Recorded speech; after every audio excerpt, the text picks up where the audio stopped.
to the 12 tribes of the children of Israel all over the earth. In the name of Jehovah, our Creator, and Jesus Christ of Nazareth, this is Lily of the Valley, bringing you greeting. And just today's story or today's lesson is going to be just using the bad examples of our people to just try to do better, because the Most High says all souls are His. He said the children of Israel are His, and He chose us to be a royal nation, a holy priesthood, and we're supposed to be a good example. In spite of it all, majority of us are good examples, but we have a lot of leaders or people who in high positions who give bad examples, from government to athletes. So you see them promoting a lot of degenerate behavior as well. So this story is former NFL player accused of vandalizing his own business with MAGA and racial slurs. And it's on Breitbart.com. A former NFL player has been arrested in Georgia for vandalizing his own business with racist slurs and the praise MAGA to make it appear as if Trump supporters and racists attack him. Former Washington Redskins tackle Ed Don Kaufman, 31, was arrested in Gwinnett County, Georgia on September 11 after someone reported the vandalism of his small restaurant. So he typed monkey, MAGA, all of those things allegedly, and staging a hate crime possibly for insurance money. Now, you know, insurance companies, they're some of the biggest robbers, including banks. A lot of them are run by Edomites. So because they are robbers and thieves, leave the punishment to the Most High. We saw in Micah that it was prophesied that they were going to steal our goodly houses through fraud. It doesn't mean Negroes and Negresses, you have to partake in the fraud too. So your businesses are supposed to be righteous businesses, holy and righteous. But you notice a lot of NFL players, they also promote mixed race marriages, which Deuteronomy 7 says the children of Israel are not supposed to marry the other races, or they call them races now, but the Bible calls them nations. So we see a lot of degenerate behavior coming out from those who are in Hollywood, music, because they're really selling their souls to the devil. But dishonest gain, don't pursue that. All right. So Ezekiel 22:27, our princes in the midst thereof are like wolves ravening the prey, to shed blood and to destroy souls and to get dishonest gain. All right, so dishonest gain, dishonest skills, don't strive for those things. Strive for righteousness. It's better to be poor and righteous than to be rich and your whole body and all who you lead astray go to hell. Ezekiel 22:13, behold, therefore I have smitten thine hand at thy dishonest gain which thou hast made, and at thy blood which hath been in the midst of thee. All right, so don't pursue dishonest gain. So we see a lot of that happening now with a lot of black businesses, because they wanna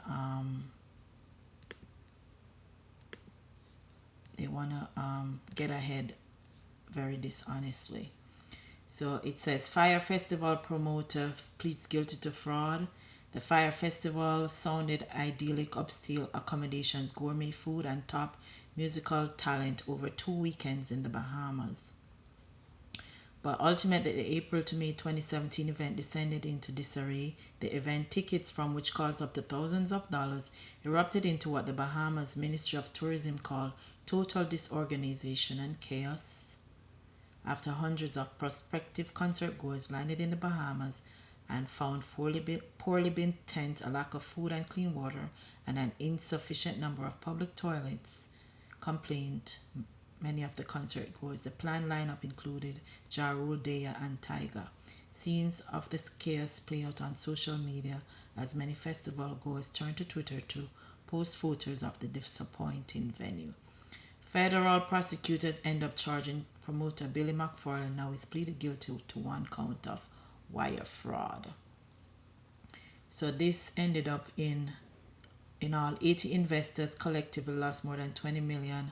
McFarland used 150,000 of that to book a yacht for Blink 182, a source familiar with this case, said. Blink 182 ultimately cancelled its appearance at the Fire Festival. The amount spent on the yacht was first reported by Page 6. So that's just one.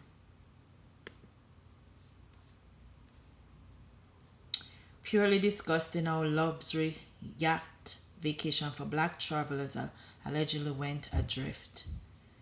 So a North Carolina man touting himself as one of the captains of the burgeoning black travel community is being accused by a group of vacationers of failing to deliver on promises of a dream voyage on super premium yachts, asserting the reality was a bit of a disgusting nightmare. Reginald Cummins, the owner of Black Travel Movement, was also hit with a federal lawsuit late last month for allegedly skirting a $550,000 bill owed to the Maryland-based yacht company that provided the more than 24 vessels that were used in the week-long Caribbean sojourn. The Black Yacht Week event of the Fire Festival echoes of the same Fire Festival, a high-end excursion to the Bahamas that became a debacle with lack of food, water, and toilets. The North Carolina Attorney General is investigating complaints against Cummins and Black Travel Movement from at least 17 customers about the Black Yacht Week trip. So you see, all the time Negroes are the target of dishonest gain from every single, by our own people, by the Arabs, by the Edomites, Caucasians, by the politicians, by the preachers, by the teachers, by the schools. It's just that our people are constantly under attack for theft and fraud. So we have to be vigilant. We have to be on the lookout for these things. So there's a lawsuit now regarding this unpaid bill and the vacation from hell, as I guess the people called it. They paid in 2018. Cummins advertised 2019 Black Yacht Week in the British Virgin Islands for a price tag of $2,950 for a premium crude yacht, or $3,350 for a super premium crude yacht, according to court documents and the Black Yacht Week website. It says, why should Europeans have all the fun? One section of the website says, explaining that the trip was a response to Yacht Week. Picture, if you will, 15 to 25 yachts filled with beautiful black, brown, and beige. Don't know what color people are the beige ones, but sailing and partying around the beautiful beaches of the British Virgin Islands. The website promised the vacation of a lifetime aboard a luxury catamaran. Both trip packages promised a professional skipper and a gourmet chef. All meals, snacks, cocktails, and water toys are included, the site said. So people were having problems from the beginning, and they ended up with a really, really horrible experience. And it says they stiffed the Dream Yacht America after paying $60,000 deposit to rent 26 Verosified yachts. They didn't get the balance of the money. They are to collect $551,783.77 debt, who promised the funds would come from his business partner, according to the lawsuit. We've seen a lot of this happening now as Negroes become one of the richest groups in the earth. Everybody's after them. Everybody. And now you're seeing a lot of horror stories from the housing market, the rental market, the business market, the church market. So people, the righteous living that the Bible talks about is in the scriptures. The Bible says you must work as if you're working for the Lord. So your money should go towards worthy causes. A lot of these trips really are for degenerate sexual behavior in these islands, from the Bahamas through to Jamaica, to all of them. A lot of tourist dollars go towards debauchery, sex, hedonism, whatever they want to call themselves. So when y'all put that as the emphasis as your business, rent a dreads and drugs and weed, and the list goes on and on, sex parties. You're going to get the stuff that comes with that, because these people are not honest. And that kind of living doesn't lead to good things, it leads to bad things. Okay, so once you pile up all these type of sins in your lands, the homosexuality, the sodomy, the promiscuity, the whoredom, the house Stella got her groove back kind of trips, you understand? These things come with nothing but destruction. Y'all have a Bible, read it. Okay, so there's Nomadness Travel Tribe is celebrating its 8th year of increasing diversity in the travel industry, connecting black people from around the world to share travel tips and creating a safe place to see the world seamlessly. Robinson's community has grown to over 22,000 black, mostly female travelers have been compared to the Negro Motorists Green Book. During the Jim Crow era, blacks were not allowed to travel freely without concern of entering a segregated part of the United States and being arrested, assaulted, or killed. The Green Book gave blacks a roadmap to show where it was safe to have a meal, get their car fixed, and other travel advised. Some of our own black people are our own worst enemies, including the other enemies that we have. From personal experience, I've had people come into my homes that I used to rent. Homosexual Negroes come in, hijack my house, refuse to pay. That was when I was doing it through Airbnb. And even Airbnb also refused to pay. They say, okay, you have to go through arbitration. And they have not really been through to their word. So a lot of Negroes, don't be opening up your houses to strange people because you don't know who is coming in there. And they're going to hijack your house. I had to go through the courts to get these people out of my house. And then, of course, Airbnb sided with the homosexual who come in, into your house, and they have behaviors that are ungodly, but you don't know who is coming in through these websites. So just be very, very careful who you take into your house, the kind of business clientele that you serve. For us, we probably gonna have to really do it again for just those people who are serving the Most High. Just vacation for those people alone, because we need our own space too, where we can worship the Creator in spirit and in truth, have our Sabbaths, have our fridges not be hijacked with people who eat pork and things like that. So it's something that's coming back up in terms of travel. And in terms of the islands, we used to have islands that are for family and children and for righteousness. Now anything goes in a lot of these islands, and they wonder why the hurricanes are coming with such frequency and such destruction. But look at the things that have been going on in a lot of these black communities with the swingers and the trips that they take. What are the aims of a lot of these things? So it says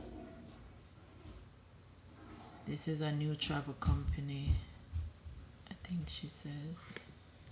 Yeah, so she says she's detailing how to travel around the earth for Negroes. They can share their stories, okay? I'll never forget walking into Albrook Airport just outside of Panama City for the first time.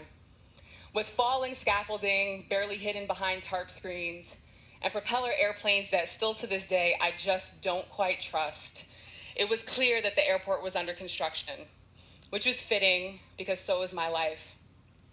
An expat by the age of 21, having lived on 3 different continents by 25, and now at 33, having traveled to over 30 different countries, I've followed damn near all the roads less traveled. And on this day in 2012, it led me to Panama. But I wasn't alone. I was there with 16 strangers. Strangers who'd given me their money on the internet and hoped I didn't run off with it. Fair enough. Strangers who only had this new Facebook group about travel that I'd created in common up until that point. Yet there we were, and here we are. Tribes, historically defined as a social division in a traditional society consisting of families or communities linked by social, economic, religious, or blood ties, with a common culture and dialect, typically having a recognized leader. Nomadness Travel Tribe, as shown and defined in 2017, the very first international group created specifically for millennial travelers of color, a group of nearly 20,000, primarily Black women, breaking the stereotypes set before us as to who we are, thus self-defining where we can go. We're the catalyst for an entire travel lifestyle movement that's gone underrepresented by mass media and the travel industry as a whole.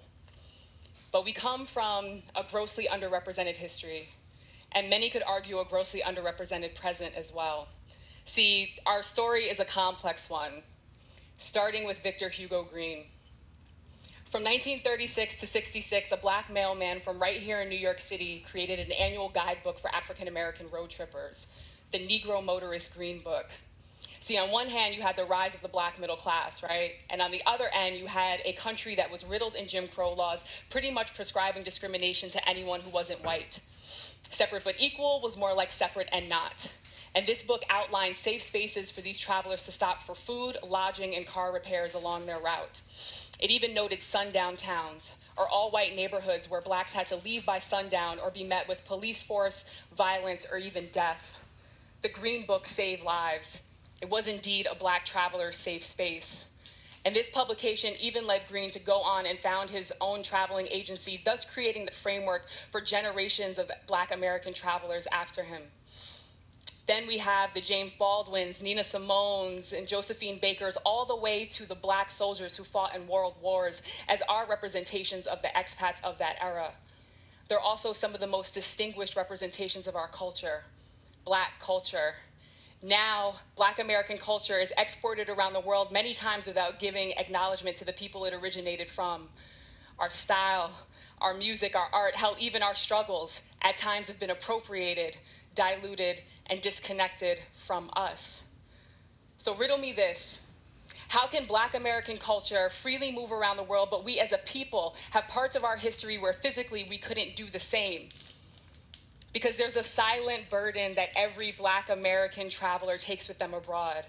That is the realization that when we go abroad, we are immediately either perpetuating or diffusing bias placed on us by negative media depictions that our country has ushered out to the rest of the world. So it's not them, it's what they've seen of us. Because if your itinerary says that you land in Japan on June 6th, best believe that the images of the likes of you arrived on an earlier flight. I can no longer count how many times I've traveled abroad and people have thought that I was everything except for American, some even refusing to believe it after being corrected. And although those exchanges tend to be frustrating, they've created an actual opportunity that Nomadness has taken on as responsibility. These trips are our moments to set the record straight. We're showing the world that Black people do travel everywhere and we aren't a monolithic people.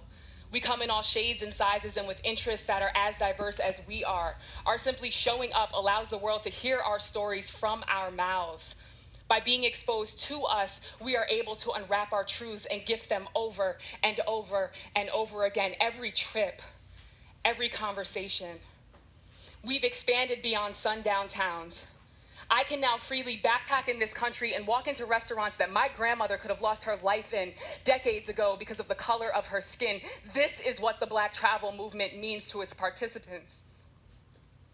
From generations, we've gone from literally being chained to literally being able to fly,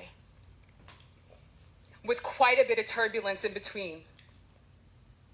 Bred from Nomadness, there are a number of communities for travelers of color today. Collectively, we are changing the perception of millions, both home and abroad. We are in India, celebrating Holy Festival of Colors in the streets of Jaipur, shark diving in Cape Town, South Africa, teaching English in Niigata, Japan, and yes, we are even running with the bulls at the San Fermin Festival in Pamplona, Spain. We are here and we are relevant. We are tribe. So, what's next? Well, I'm still here, holding the baton, still running. Yeah, that just one lesson showing Black businesses and the challenges, we have to be careful what we do, where we go, what we say, how we do. I mean, Jamaicans, we are the world travelers. Every country I've been in, there are Jamaicans everywhere. So, Black Americans now starting to travel. You have to know that when you go into cultures, some cultures are not for you to partake of. Like some of the Buddhist stuff that they do, the yogi stuff, the Hinduism stuff, all those pagan things that you see a lot of these trips, arrangements in Africa with all these masks and these ceremonies. You're just gonna be inviting more calamities upon yourselves, because that was the reason why a lot of Negroes went into slavery to begin with. So travel is good. Having lots of countries to visit, to live in, to flee to, just like our scripture says, but learn not the customs of the heathens. So the heathen, with their dishonest skills, their bad business practices, you know what I mean? We have to just stop and look and listen and learn, because a lot of people are getting caught up in these scams now, and the target is Negroes and Negresses all over the earth. You see all of these tours back to Africa with a whole bunch of shrines they're visiting, the Egyptian hangs, pyramids, this, that, and the other. A lot of them are into witchcraft, sorcery, pagan religions. Just be careful of all of these things, okay? When you set up your business, set it up in righteousness to do the community good, not to defraud anybody. We have been the victims of fraud forever. Don't let us be participants in perpetrating the fraud. You understand? When my house was damaged, it was destroyed. The insurance company, Travelers and Charter, they didn't pay. So just don't even bother think insurance companies is gonna pay for your losses. Have two houses, have two cars, have two phones, have two of everything. Work and build your money, because a lot of these companies and these banks that stole our houses through fraud through the courts, it's like the fraud is at so many levels, it's impossible to go through how many levels it is. You just know when you become a victim to learn and to just not even bother with a lot of these companies. So, my alarm to Negroes everywhere, whether you're in business, doing business, hiring people, a lot of us get shortchanged by the very Negroes that we hire and bring into our homes. And a lot of times it's beyond sad. But look at this, Ezekiel 18, those who charge us usury, they're not going to make it into heaven. We're not supposed to charge our brethren usury, okay? We're not supposed to rob them or anything like that. It's clear in the scriptures. Thou shalt not steal, thou shalt not defraud, thou shalt not covet, and so on. Thou shalt not, worship other gods, idols, things like that. So when you travel and go into these cultures and go into business, do it righteously. Even if you make $1 or no dollar, let it be a righteous dollar. Don't be pushing drugs on our people. These marijuana stuff, cocaine, effeminate behavior, unrighteous behavior, because that was what led to our downfall. And I know there are more unrighteous than righteous, but the few righteous that are out there, just keep doing what you're doing. Have righteous businesses so that you don't have to be helping to sink our people further and further into degenerate behaviors. Some of these players, they make millions upon millions of dollars, and what do they do with the money? You know what I mean? Where did the money go? So the Bible says, thou shalt not covet, thou shalt not bear false witness against your neighbor. Don't be blaming MAGA like the Jesse Smolliers. Don't be doing that stuff. Don't be practicing sorcery. Don't be practicing sodomy, because each one of these degenerate behaviors lead to other type of degenerate behaviors. All of them are sin and prevent you from making it into the kingdom of heaven. Okay? So, don't be losing your money. Don't be using mortgages. Buy a piece of land and build your house, then build another one. If hurricane mash down one, you have another one. You can build several houses is for the amount of money you use to pay mortgages. So just remember that. Ezekiel 18, people who do usury, they're not going to make it to the heaven.